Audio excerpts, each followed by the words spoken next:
So I hope you got an overview of what, why and how aspect. Let's get a 360-degree view of the issue and discuss some of the questions.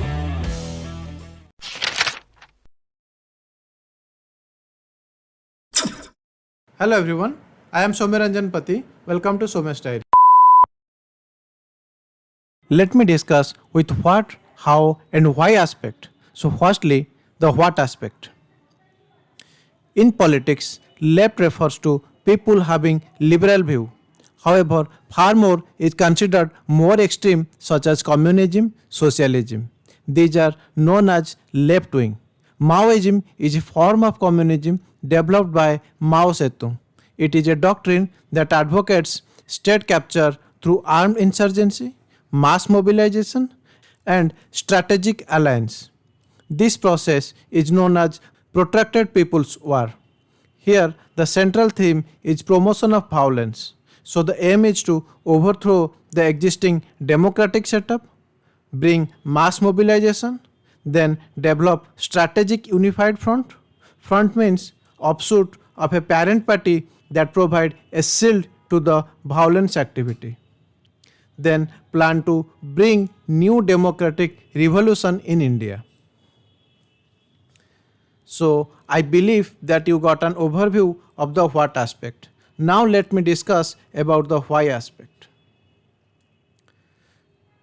India got independence and become a democratic republic. However, on ground, the situation did not change. Farmers, tribals, they have to face exploitation. The rural-urban fault line was evident. Partly, the reason is maladministration due to which development did not trickle down. Moreover, right of tribal groups, farmers are violated and the state machinery was not there for rescue. That created a bad perception among the rural youth. It created a conducive climate for spread of Maoist ideology. And the state did not have a comprehensive strategy to deal with such situation. Moreover, the picture of rising dragon and dissolving USSR further boosted the spirit of Maoist ideology. Then, how do they spread? Let's discuss. If you don't subscribe to their ideology, you will be killed. Now, your kins will be against the Maoist. Subsequently, they will also be killed. Now, the killing projects the power. They fill the vacuum space of power and governance, and the political conscience of democracy shrinks. But the question arises, how in a democratic setup these things are happening? Because they are shielded by front organizations. Front organization is a offshoot of Maoist party, thus easily escapes the legal liability.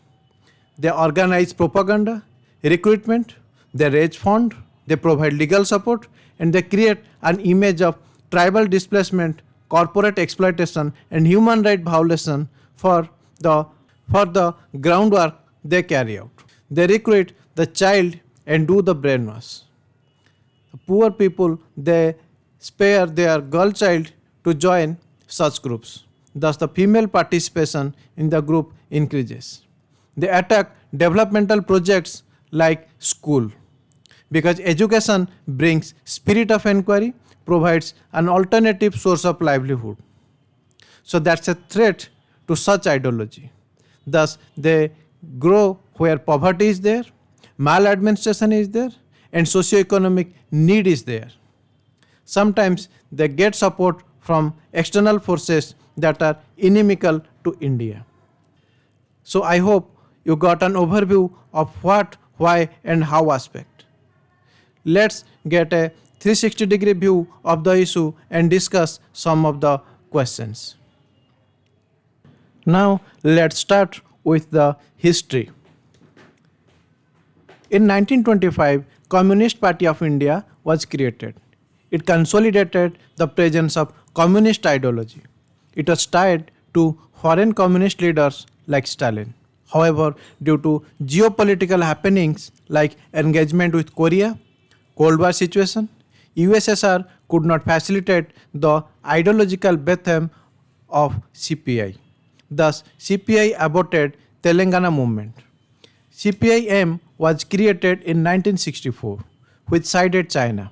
Further, Charu Majumdar provided ideological support for Chinese orientation.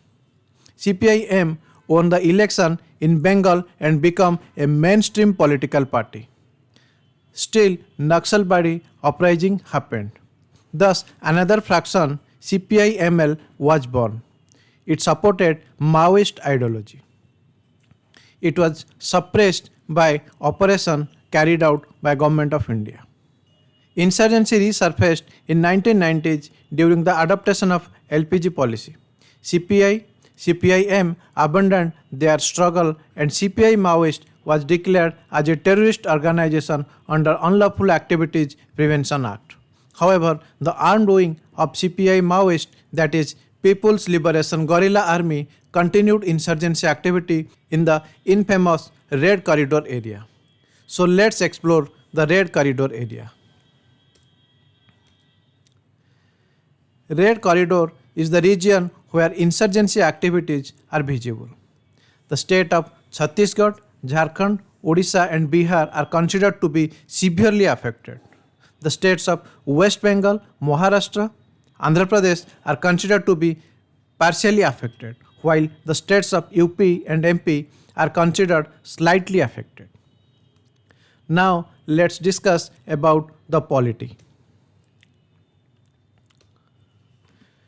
We have already discussed about the issues like rural-urban fault line, maladministration, violation of right, perception management, and absence of comprehensive strategy. These are related to the governance issue. However, there is one more aspect, that is the center-state relation, the role of state and role of center. So, under Indian Constitution, police and public order is a state subject. So, the center provides central armed police force, sanction of reserve battalion, setting up of counter-insurgency and anti-terrorism schools, modernization of state police and intelligence system. It provides infrastructure assistance like helicopters, building the roads. It provides financial support in terms of reimbursement of security related expenditure. Then training by the Ministry of Defense, bringing interstate coordination, assistance in community policing and civil action program. These factors promote left-wing extremism. However, socio-economic factors like poverty and inequality are the primary reason for spread of such ideology. So let's discuss about the ethics dimension.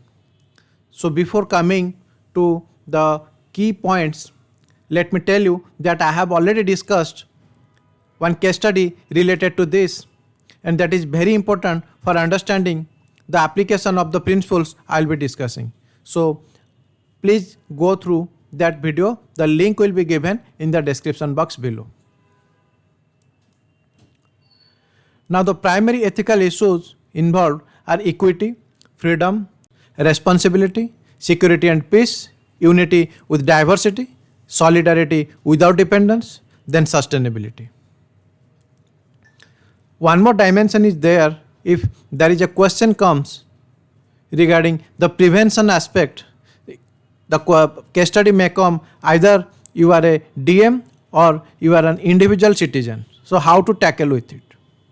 So let's discuss about this aspect. So for example, you are the district magistrate there.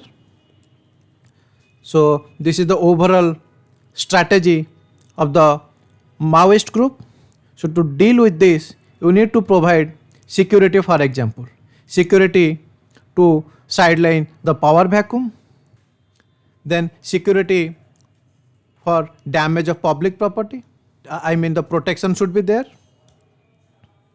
Then rights and entitlement should be enforced properly. NGO group should be engaged in this direction.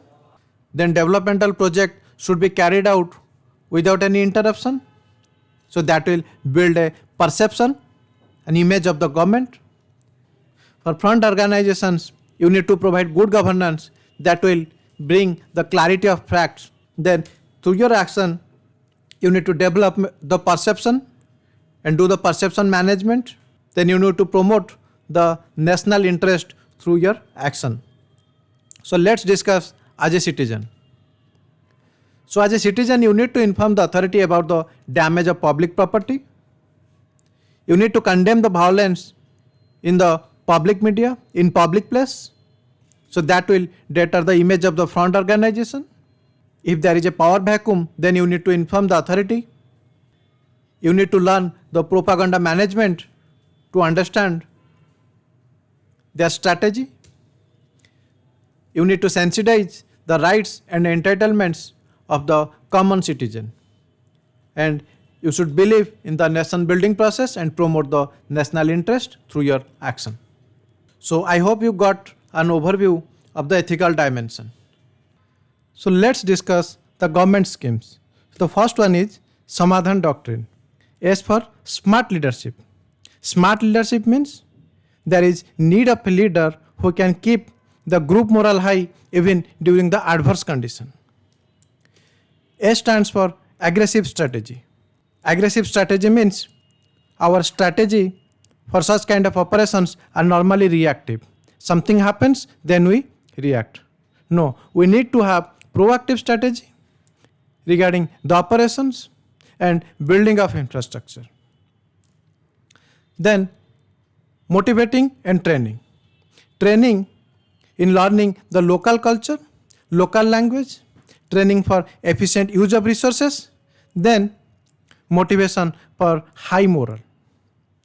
The next one is actionable intelligence.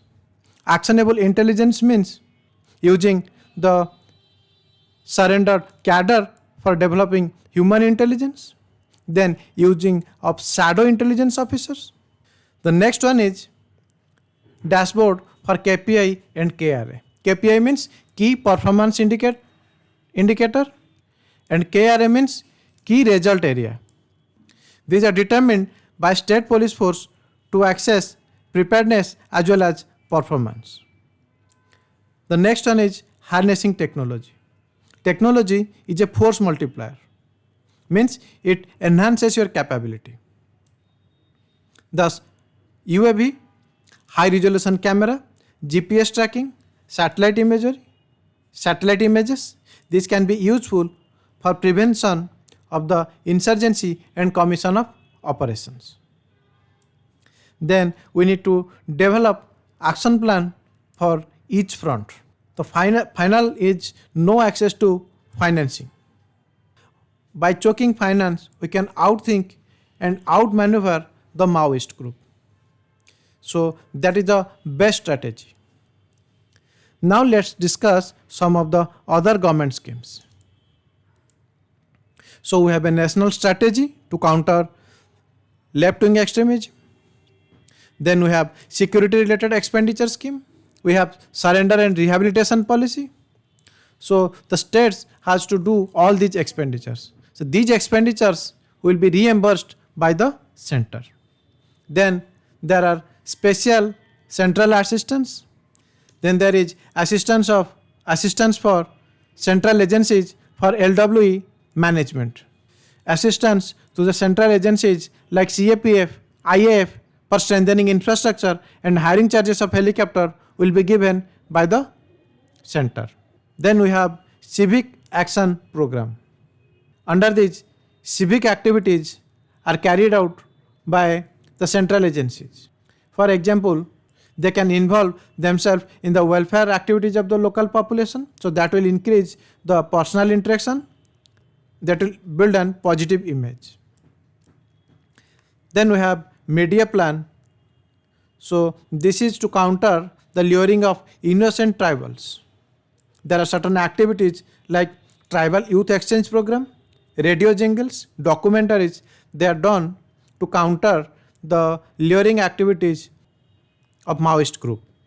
We also have some other projects like mobile tower project, aspirational district project, road connectivity project, road requirement plan. So you can go through my website to access the note of all these. So that's all for today. Thank you very much. Thank you very much for your precious time. If you like the content, please like, share and subscribe to my channel. Such value added content, stay connected to me.